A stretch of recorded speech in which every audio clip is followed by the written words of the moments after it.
Sweetheart. Så, hej allihopa och välkomna till Matter Swedens live-demonstration. Som ni vet så kör vi en live-demonstration varje tisdag där vi lyfter olika ämnen och områden som rör svarta och svartas liv och vår kamp. Vi har hållit på sedan den 2 juni med orsak utav mordet på George Floyd, och sedan dess så har vi som sagt kört dessa live-demonstrationer varje tisdag. Och just nu så är det Pride, och i och med Pride-veckan och Pride-månaden så vill vi lyfta våra svarta queer och hbtq plus syskon. Och vi tänker att vårt fokus är brett, och med det menar jag att vi kommer att få höra både berättelser ifrån Sverige men också berättelser ifrån världen. Och idag så har jag med mig Purity som är en transkvinna ifrån Kenya som ska få berätta sin story, och vi kommer att ta det här på engelska, så är det så att ni inte förstår eller hänger med så ska vi försöka att se till att få den här intervjun textad i efterhand. Purity, thank you so much for joining me today. Thank you. I had a few things, so much I didn't hear, but I had a few things. Yes, I was just giving an introduction in Swedish and greeting everyone. So, yeah, it sounds so nice, actually. Thank you. Yeah. How are you today? I am okay. Yeah, I'm from the hospital, and yeah, I am okay. Yeah, okay. For today. Yeah.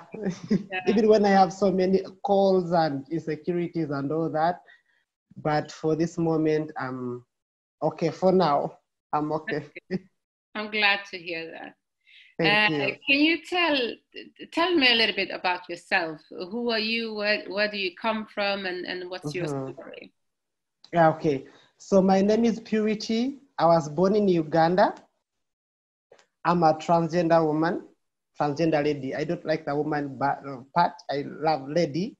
I'm a transgender lady. And I'm a transgender refugees activist.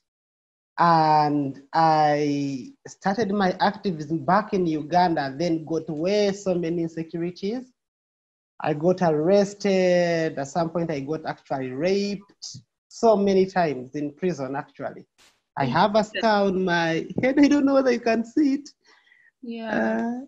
Yeah, so I got those kind of scars in prison while I was being raped, and not normal rape, like as in like being raped with sharp objects, you know, inserted in your genitals, things like that. So it became so intense, and Kenya was just across the border, and I was tired. I got so tired. I don't know even sometimes where I get my smile. So I had to cross over to Kenya.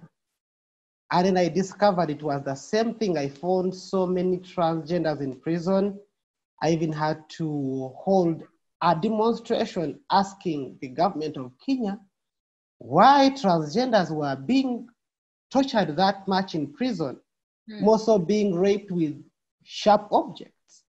As in like sharp. You know, somebody inserts so much in your genitals. And it made me feel like, okay, why did I even leave Uganda and I couldn't go back? And so I chose to still do my activism here as I also quest for an escape, because I'm actually tired. Like I have so many wounds, and you just saw the one that is actually very visible even when I have makeup on. But then I have enough wounds all over my body if I had to undress myself. So that is Purity. I am a transgender refugee in Kenya, originally from Uganda, and supposed to be in Sweden, actually. I'm supposed to be in Sweden. I was supposed to come on the 11th February, and then I got attacked again, and I couldn't walk by myself, so I missed my flight.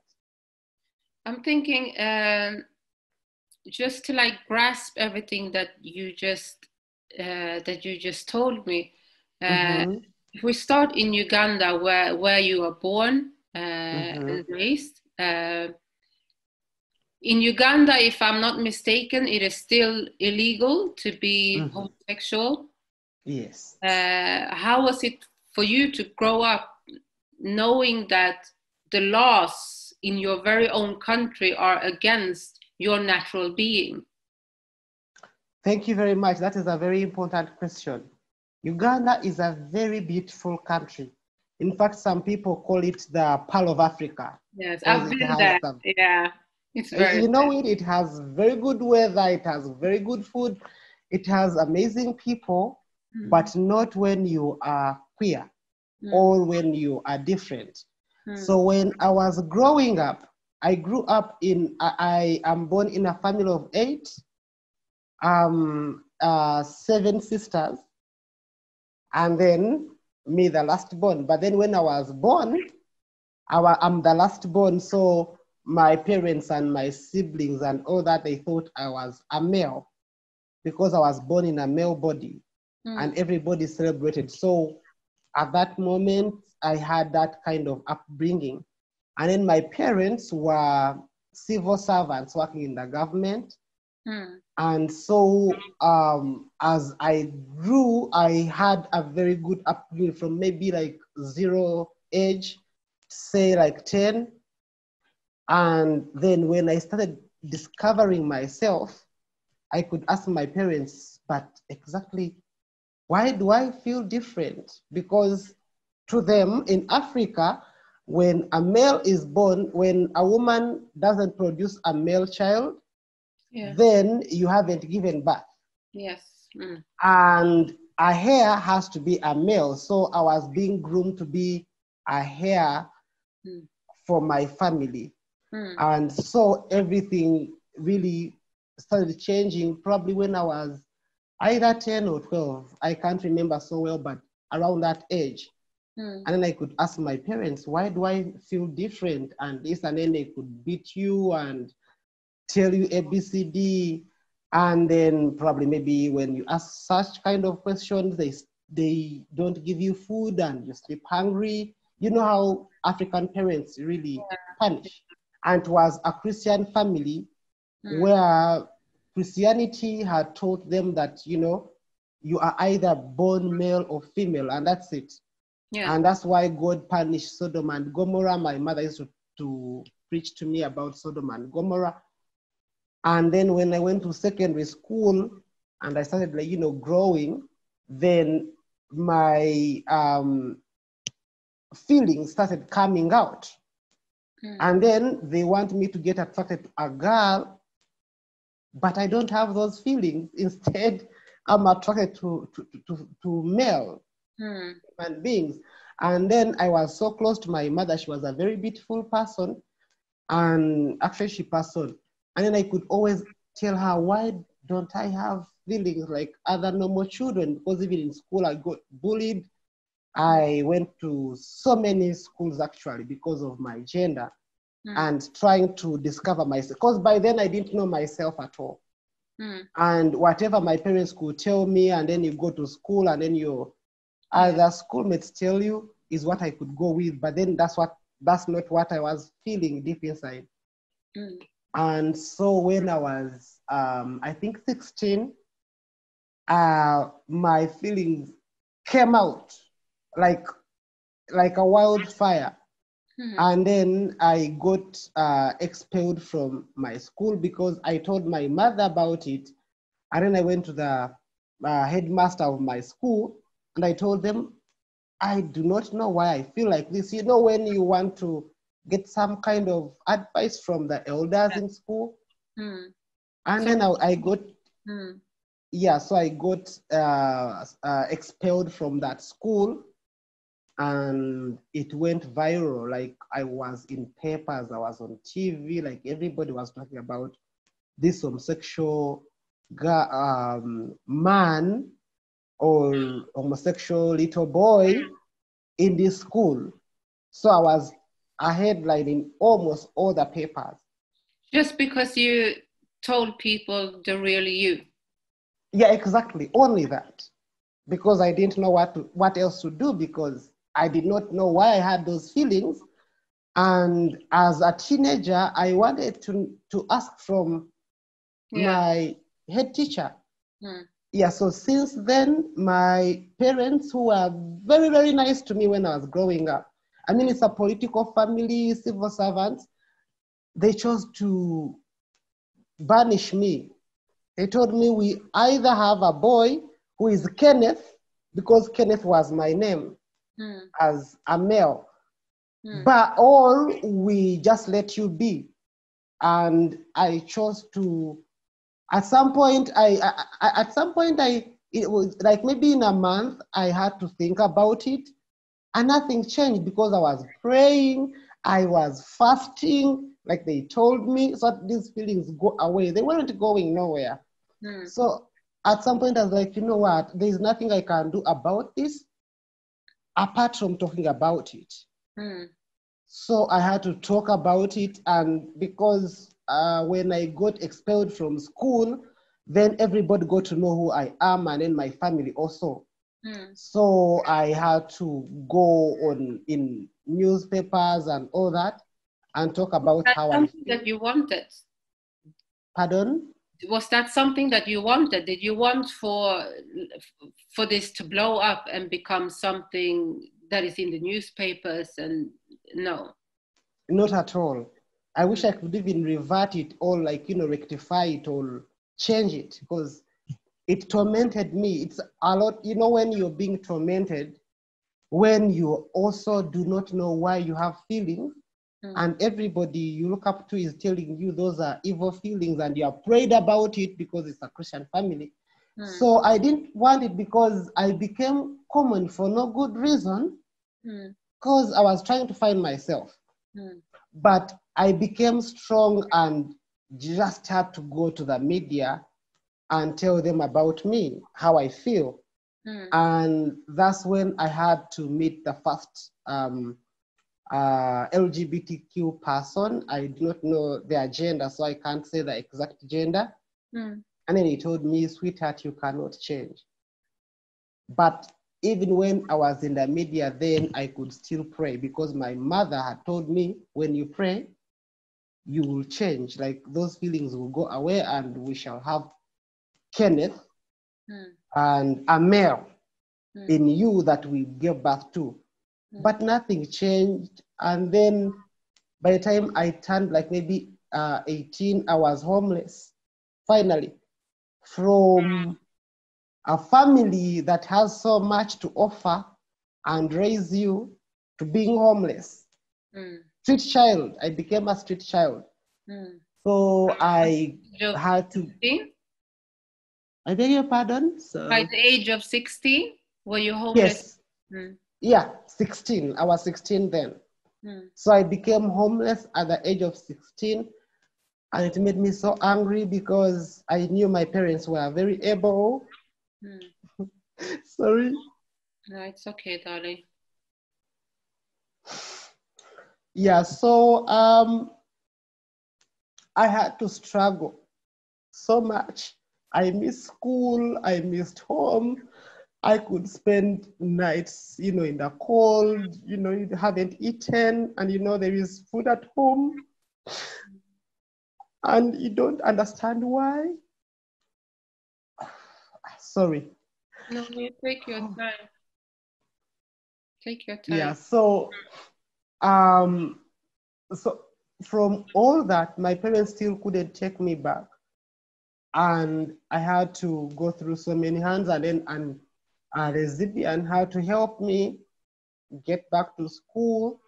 And then I'm glad I had to go to university through well wishers. Finish my degree in social sciences.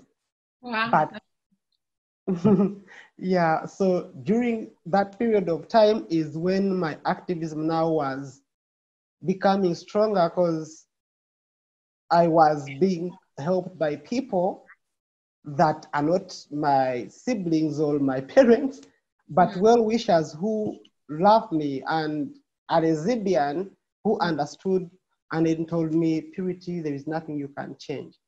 Hmm. And so even when I left university, when I was done with university, I got a job. I actually had a very good job. And then within like a month, everybody gets to know who you are. And you are in a position where everybody knows you, and then they start now persecuting me. So that's why I had to run away from Uganda to Kenya, because at some point I lost my job. And I remember my boss telling me homosexuality is as evil as seeing an animal of the same species sleeping with the same animal. So you are an animal, actually. And that still hurts me. I mean, like a lot hurts me, actually. So they had to, so much happened. And then later on, they had to make the police of Uganda hunt me down. You know, you're in your house like around midnight, and then the police is knocking on your door, and then they come and beat you all they want and tell you homosexuality is illegal. I have all those wounds, actually. If we met this, I would like, show you wounds, and probably maybe you would be like, oh my gosh. And that's when... These are police just coming into your house out of nowhere, beating you up simply for being who you are. Exactly. You're sleeping in your house and somebody's knocking on that door, and before you know it, it's police, and they are telling you that is a curse. It's a cult. You cannot be homosexual. You were born male, remain male. We do not accept homosexuals in Uganda. And they choose even to immediately start now attacking you. As they tell you that, they have like knives or those police things. I don't know how they call it. Those objects, somebody is like beating you with stuff, and then, you're oozing out blood as they try to educate you on how to be human. That is not educating. That is assault. Yeah. According to them, they were educating, but it was assault beyond assault. Because those wounds will never go away. I still have them. And they still haunt me so much. Way so much. Because explaining my experiences, because at some point, they found me in my house and they took me to prison. And I was being raped with sharp objects. So I do not want to think about it. No, I definitely understand that you don't want to think about it. And I think you are incredibly strong for telling your story, not only to me, but you also did a interview recently. Was it with BBC? Yeah. CNN. CNN. You see my head? Yeah, CNN. With CNN. And that video as well got viral. And as you said, you were supposed to be here in Sweden due to a program that allowed you to get a permanent citizenship, as it's called here in Sweden, permanent uppehållstillstånd. How did you come about to have that opportunity, and what was the procedure? Yeah, when I had to run away from Uganda, I had to come to Kenya, and then I had to register with the United Nations High Commissioner for Refugees in Kenya. So I became a refugee, and I became an LGBTQ refugee. Thank God there is that provision here for United Nations High Commissioner for Refugees. So I registered. And then the fact that I had become and still remained an activist, my insecurities kept mounting. I have been still, even in Kenya, I have been in prison.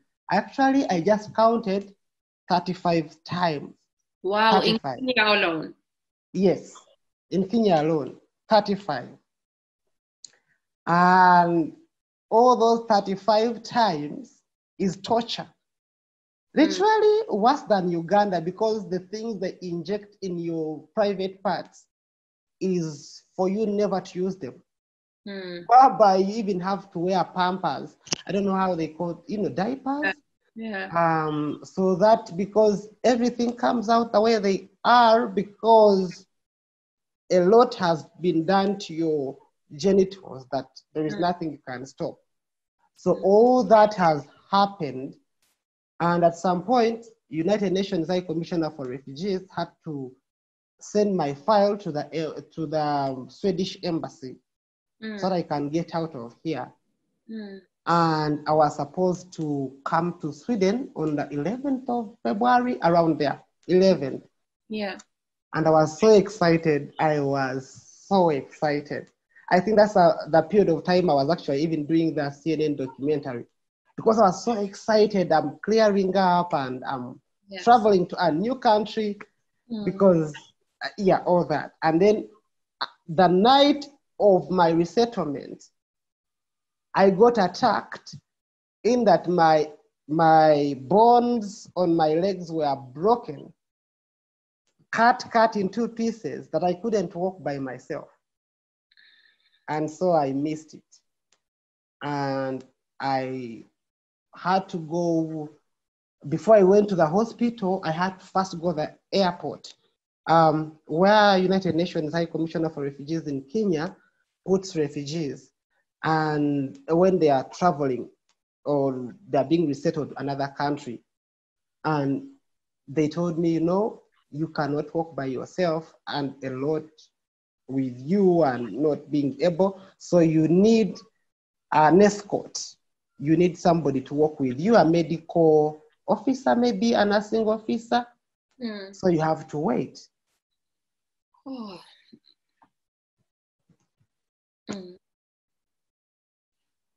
I think you're breaking up now. Purity?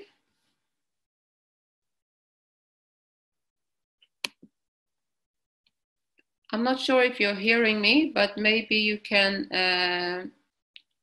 try and sign out and go back in with the same link.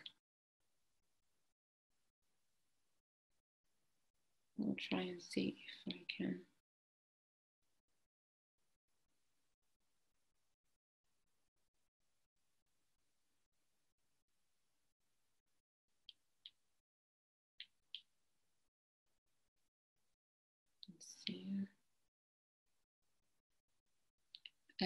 Hanna, du får klippa lite för vi har tekniskt strul.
Elin, den ser supersnygg ut.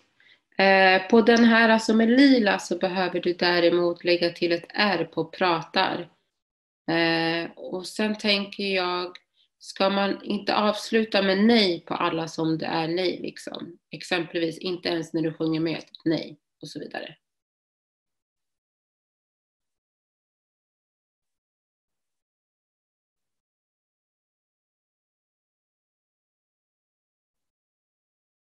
Yes, now you're back.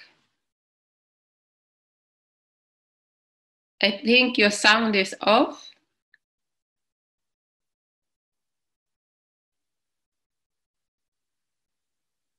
Your sound is off.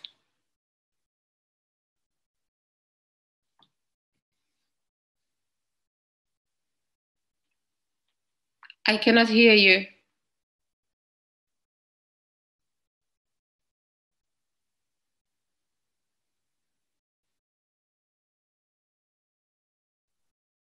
Can you hear me? Yes, now I'm hearing. Yes. Yes. Yeah, so sorry, I That's okay. have issues with network, so the internet went off. I'm so sorry about that. I felt That's okay. That's okay. No worries. Yeah, so so I had to wait for another opportunity for me to get resettled in Sweden. Because, oh my gosh, I couldn't wait. I had my dresses on, I had my makeup on, and I was ready to be myself finally. And it didn't happen. And then within that period of time, then COVID-19, coronavirus hit in. And I became stuck. And becoming stuck, I was still being attacked after the CNN documentary. I do not know how many places I have stayed at. You know, you go to your friends' places and then they get attacked. You go to another friend's place, they get attacked, and they tell you, Purity, we cannot accommodate you no more because you're causing us so many insecurities. There is a time I was in a guest house, and my attackers were just down in the guest house, down a huge police station. So many police officers were just down looking for me. And I think I talked to my sister Liv, and I was like, what do I do? Because in my head, I was going to be massacred, all just slaughtered. That's what they wanted. They wanted to arrest me. And how I escaped, I still don't know. I still don't understand how I actually escaped. You know, I have escaped so many danger zones and danger experiences where you give up. You're like, you know, for today, I actually give up. And you're like, okay, but why am I dying though? Like, you know. Yeah, so that's when I think I talked to my sister Liv, and he had to check me into a safer place that I'm staying in right now. And that's how I'm still alive. But just understand that actually I have escaped death for so many times. I still don't know, because I don't even know how to get out of my house in most cases. In fact, for me, getting out of the house and I come back alive is a miracle. I celebrate it because it never happens. As in, like, you're out there, you get arrested, you're out. Just, you know, by the time you open a door, somebody's waiting. And that has been my life. And that's a life of a transgender refugee in Kenya. Sometimes I could go to bail them out in prison because, you know, most of them didn't even get an opportunity to get educated, so they're not educated. So you're the one to go and bail them out. You get there and instead you're the one being arrested. Yeah, because you have also started, as you are an activist, you have also started a very great organization, whereas you are helping other people who are in your own situation. And that's what you meant by bailing them out. Yes. Yes. Can you explain about the organization? Yeah, so I have started up CBOs, community-based organizations here on behalf of LGBTQ refugees in Kenya, because I found none. And I began with an organization for transgender refugees, because transgender refugees are the ones who suffer more. The other ones, a few of them sometimes can pass. You know, you go in the public and you are a lesbian. If you are not the other kind of lesbian, that I don't, you know, which ones, you can pass. You are a gay man and you can dress up the way they want, you will pass. A transgender, you will still have to dress up like that, like now for me who is on hormones, and then still you won't pass. So I had to start up a transgender organization called Refugee Trans Initiative. And that's the platform I started now using to go and bail out these people. And it is always hard because, I mean, when you go to bail them out, they tell you you are practicing something very illegal. And you are promoting it. In fact, I'm always told that I am promoting homosexuality in Kenya. So they end up also jailing you as well. So you go to help someone just as anybody would do when you go to bail someone out, and you end up being locked up. Yes, anybody. So you end up being locked, and then when when you come and you are an activist and a refugee and a transgender and you are bailing out somebody, you will have to suffer in prison more than the other person. That's what. Like, so what keeps you doing? Like, what keeps you doing it? If you know this is going to happen to me, what is it that drives you to resist and still go and help others? Yeah, thank you very much. That's a very important question. Why? Because first of all, I lost a family for being a transgender. And so LGBTQ refugees have become my family. And if somebody tells me that, Purity, I'm in prison right now, I understand what that means. And that is my friend. Like, I had to build that kind of friendship with them, like not friendship, but family. I had to create a new family. So it's like having your own sister telling you that I'm in prison and being raped. You cannot have a good night's sleep. Even if you try to have it, you can't. It's hard. So that's why in most cases things happen, but I'm like, but this is my sister, you know. Yeah, so what makes me keep doing what I do is that I don't have a family, and this is my new family, and I do not know how to lose them. So I always dare, and it's hard because, you know, it's very, very difficult to have a life, to be very honest, without a family. Yes. So for me, this is now my family. And I don't know how to run away from them. And by the way, for me, I stay in a city, which is Nairobi, the capital city of Kenya. But all of us, refugees, are supposed to be in the camp. Every refugee that comes to Kenya, you're supposed to go to the camp. Now, you go to the camp. I went to the camp also. This camp is so much up country, like so way remote. There's not even like internet or you know, so much of a remote place and a desert. So I went there and I discovered even fellow refugees who are heterosexuals say they became refugees because they had political issues in their countries and had to run away. So you meet them and they are actually very homophobic also. It's just that they are refugees. So they attack you when you're sleeping with them just next to them. And it's in the wilderness where there is no house, no home. It's wild animals. I remember the second day I was sleeping in the camp, I woke up and I was sleeping with a reptile animal, or I think a snake. You know, you wake up and a snake is on your chest. Oh, wow. I hate snakes, yeah. Yeah. Oh my gosh, like, that's how I still feel. And so I had to escape from the camp. And when you escape from the camp, then you have to fend for yourself. And you know what you do? You become a beggar, as in, I do not know how many times I have to go to everybody I know online begging.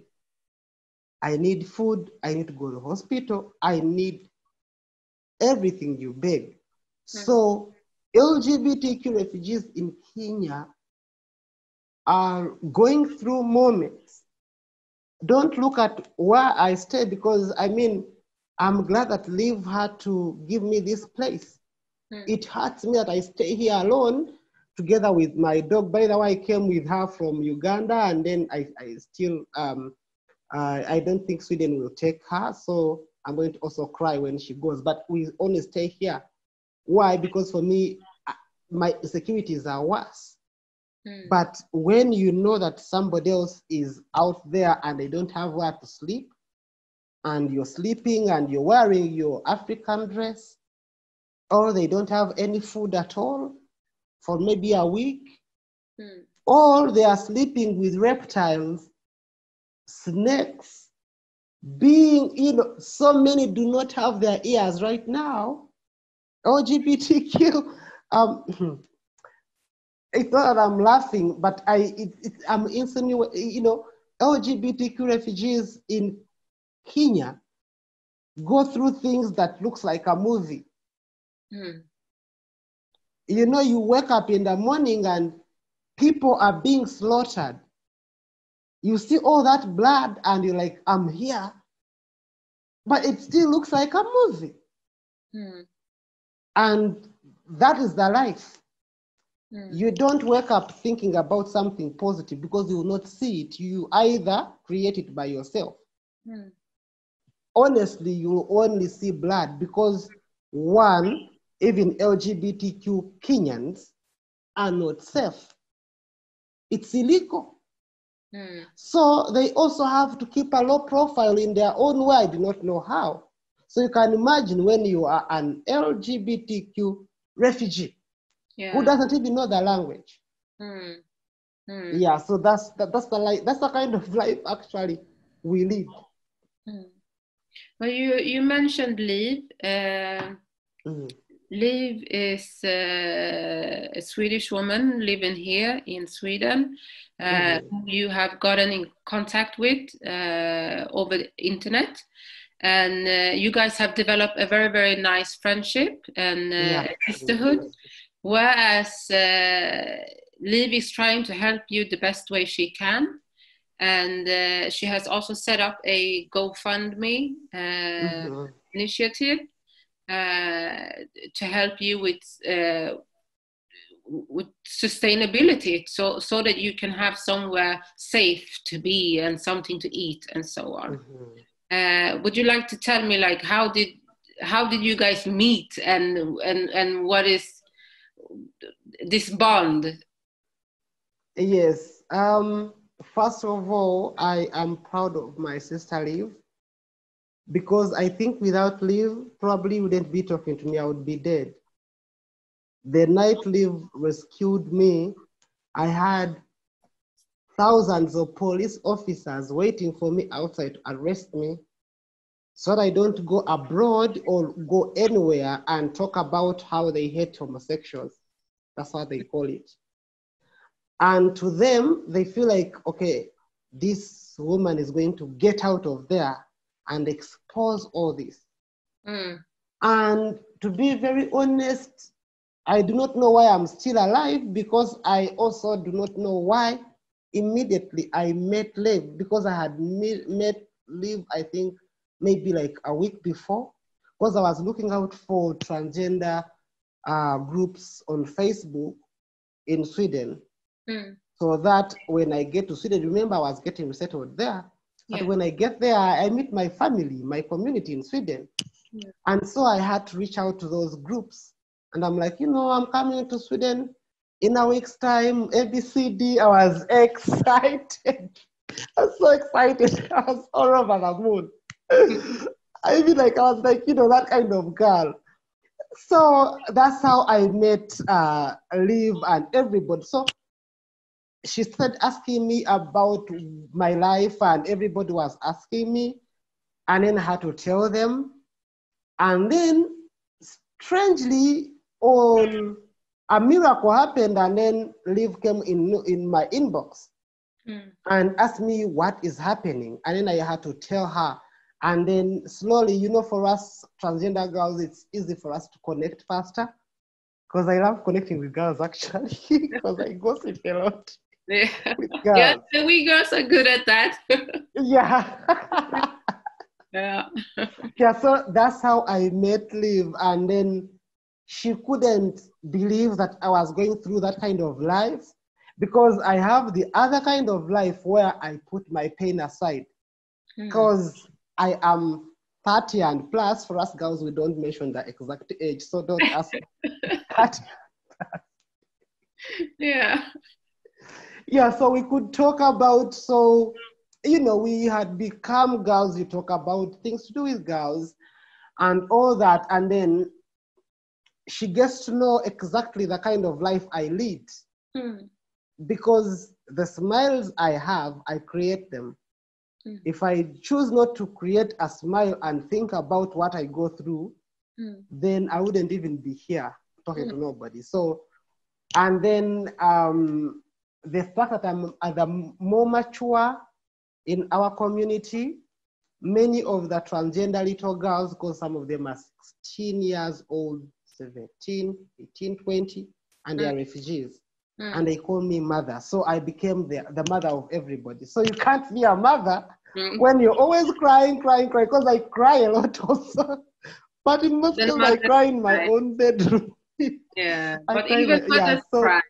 And I think that crying can sometimes be something beautiful as well. So it is a good way to release of some hurt and some frustration, and, you know, the things that we just bottled up inside in our body. It is good to just let it go sometimes as well. Exactly. And I think crying is my therapy also, because sometimes I cry for hours. Or you go to the bathroom and then you see all those scars and you're like, and then you remember how you got them. So I cry a lot, and then after crying, I gather my strength. So that's how I met Liv. And then she didn't have money, you know, and she, you know, decided to love me. I don't know why, you know, if I was still a Christian, I'm no longer that much of a Christian, I would say that was an angel from God, because you met this person, they want to help, they don't have money. And so she has been using her credit card to actually support me, meaning that I need to, you know, it's a lot of, you know, a lot of loans. I don't know how she does it. I mean, I don't, you know, if somebody asks me an angel that I know, it is Liv. Because supporting me is very expensive. Why? I'm an activist in a very delicate community where my security is ever in trouble. And if I am not safer, then if I did not have a voice, then everybody else doesn't. So everybody else, the homophobes and transphobes here, what they do, they want to silence me, and it's by killing you. I have death threats actually on my phone. If you go on my Facebook page, I am that kind of girl, vibrant, but I get threats and they're like, keep quiet. Yes. Or else we're going to kill you. You cannot be promoting homosexuality in Kenya. So where I stay, it's Live. I would be dead probably, because we have lost some here and I have buried them by myself. So I know them. So for us, being an activist and you die won't be new.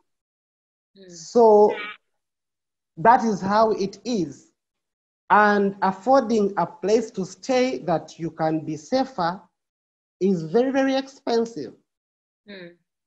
And then, you know, when you have, of course, you have so many health issues. And you know, like now for me, I have so many health issues. Say the wounds haven't healed, say there is trauma, say all that. So you have to go to the hospital, you have to eat, you have so many other people to look up, but then you have to be safe for them to, for you to advocate for the other person. And so it is very expensive for leave. Sometimes I tell her, you know what, sis, you can just stop. And I just maybe go up country somewhere and hide somewhere. But then she keeps telling me, okay, you're going up country. Where exactly? Because up country, that's why even people are more aggressive. Yeah. Yeah, so you won't, you know, I don't have anywhere to hide. I stay here. I'm supposed to move. Trust me, if the landlady or the owner of this place found me speaking like this, I would be immediately evicted. And sometimes they find me and then I have to create excuses and all that.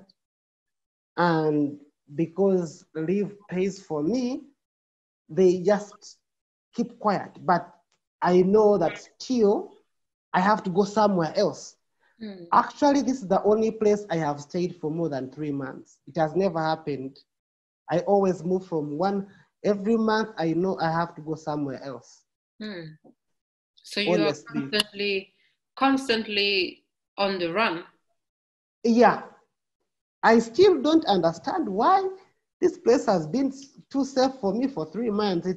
It's a miracle also, because I'm always on the run. And why I'm on the run, I live that kind of angry community that is not accepted. Homosexuality and the way they call it here is even worse than a terrorist. They rather have a terrorist or a killer, a serial killer, than having a transgender woman like me, or a homosexual person, or a transgender. It's worse.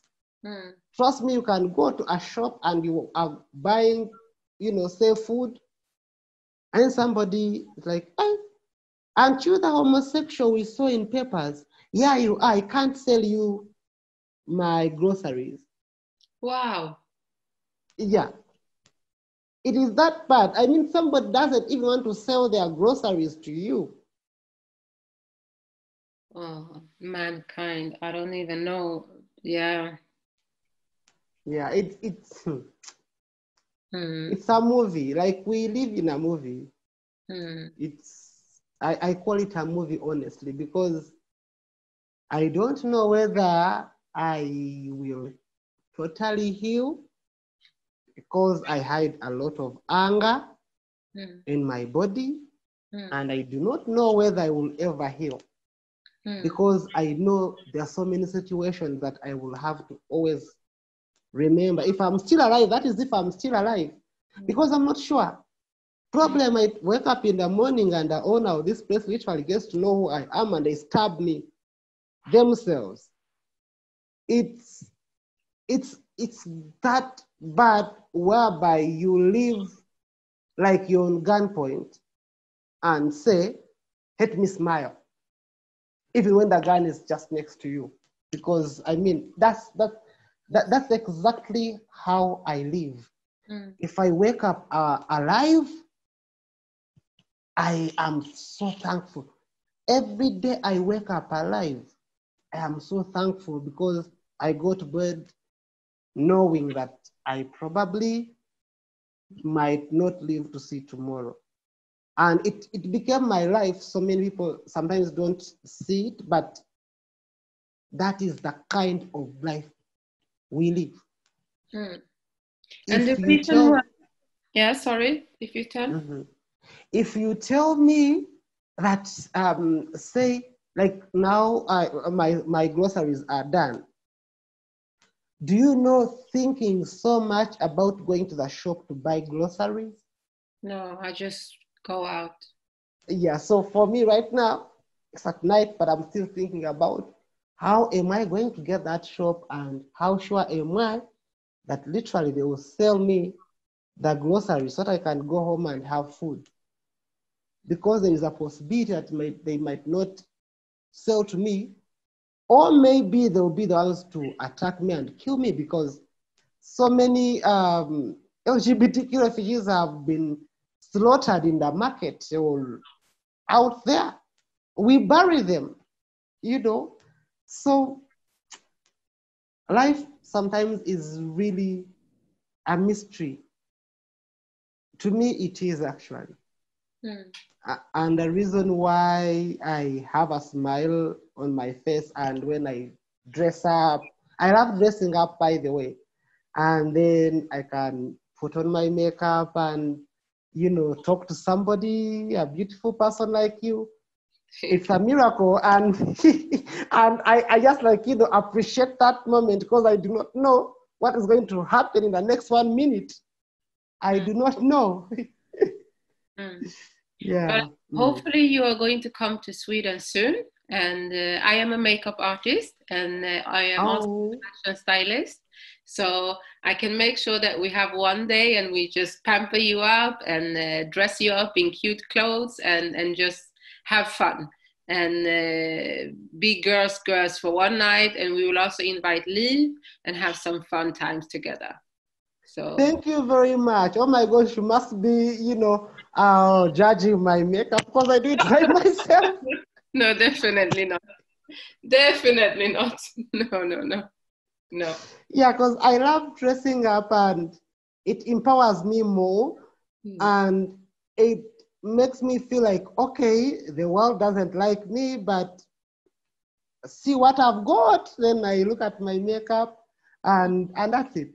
And you see, this is, I do all, you know, I could, probably, if this place was safe for me for forever in Kenya, I would be staying here for like a year minus getting out of the house. As in, like, when people talk about, say, the quarantine or lockdowns for COVID-19 and coronavirus, and people are tired of staying at home, I don't know what that means actually, because for me, that is, you know, I have been living like that for the rest of my life. And how long have you been in Kenya? Now 4 and 8 months, I think. Say 4.5 and plus, yes. And all those years, if I get out, either I'm in the car or I can't afford it, and I stay home. And that is even when I'm going to buy groceries. Or I stay home. Sometimes I can stay indoors without even seeing, because there is a very good weather sometimes outside. You know, there is the sunshine. You know, it's Africa. It's so beautiful outside. Yes. And then I just go in my window and I also watch. But I can't go out there. So for me, the lockdown didn't affect me that. I actually keep forgetting it. I only remember with the fact that it is COVID-19, but I keep forgetting it because I am indoors 24/7. But what is keeping you from coming to Sweden now? Because you were supposed to come here in February, but then you were attacked and you couldn't come, and you were supposed to come later. And how I understand it, Sweden's ports have not been closed to the extent that some other countries are. How come you have not? Why are you not here now, drinking a cup of tea with me and leave, and you know? Yeah. Honestly, I should also ask you a question. Why am I not actually there? Because I need your help, because I already have a residence there. And reaching out to the embassy and the Swedish embassy and UNHCR, United Nations High Commissioner for Refugees in Kenya, they always tell you, wait. Wait for United Nations High Commissioner for Refugees in Kenya, it's an organization where everybody is actually a homophobe and a transphobe, but then they're just keeping their job. It's not like they are working on you because they like you. Actually, they hate you so much, but they're just doing their job. I should be in Sweden right now. Every time I see, recently I saw the Swedish government saying they're going to admit 20 refugees in August. And I had to, even calling the embassy or UNHCR and they pick, it takes few ages. So I had to ask, and they told me, Purity, wait a little minute, because we are working. But honestly, I need the help of everybody, because for United Nations High Commissioner for Refugees in Kenya, the only way they can work is when they are on pressure and from different people. And they know, they always tell me I'm an emergency, I need to get out of here. But trust me, even those 20 refugees that they are talking about, I might not be among them because I'm a transgender woman. And by the way, for transgenders, it is even worse. Like they hate us like no man's business, as in like they hate us so much, but they can't say it openly because they are having a job. But they work when there is pressure. Say because I mean like other people. So if I could get that kind of help, trust me, even like in 3 weeks from now, I would be next to you and you'd be working on my makeup and my face. And you'd be having tea, and then my sister leave. Because I want to meet that angel, by the way. That's an angel I'm keeping to meet. And then now you'd see beautiful people like you. I want to have a life, go on the streets with you. I have never been on the streets. I don't know how it feels to be on the streets, dressed up and being yourself. I don't know. So you'll be walking me on the streets because I don't know how that feels actually. When I'm on the street, either I'm thinking about who is behind me or in front of me or who is going to attack you, things like that. So I do not know what freedom actually is all about. I don't. I only get freedom when I'm indoors, so long as there's nobody knocking, but still in most cases, my ears are everywhere outside there. Yeah. So that's why I'm still to do a action where Black Lives Matter Sweden are going to urge everyone looking at this to contact the migration board here in Sweden and also the authorities in Kenya that are handling your case. To put pressure on them and make sure that you are amongst those 20 that gets to come to Sweden in August, because as you have told us, your case is very, very urgent, and you cannot stay there where you are not safe, where you cannot even walk on the street and not have to worry about, are you going to be attacked by this person or that person or that person? So hopefully we can all come together and just, you know, make some type of difference and just stand behind you and lift you up, because you have been strong for so many people. It is time now that both the Swedish community, but also I would say the Black Swedish community to stand up behind one of our sisters, because you truly deserve our help, and you have my help anyhow. I will do the best to my ability, and I will urge anyone and everyone that I know to do the same. So and we are also going to try to, because in the meantime, as you said, Liv has been the one using her credit card and exhausting her finances. So we're also going to set up a donation whereas people can donate, so that hopefully we can raise the money that Liv has already spent, but we can also get some funds into keeping you safe for the remaining time that you are in Kenya. And oh my gosh, first of all, when you're talking, I look at you because you're too beautiful. And so I keep looking at your face. I do not know whether Liv's credit card still has any money on it, or still can even access credit, because it has done a lot, but it's, you know, it's credit. And sometimes I don't talk about so many needs that I need because I feel so sorry. Every time I am asking Liv for any help, or Liv tells me, I have paid your rent, he just sent me food, money for food. My food is actually finished. Sorry, I'm crying again. It makes me, like, you know, feel so sorry for her. I mean, you feel like, you know, you should be fending for yourself.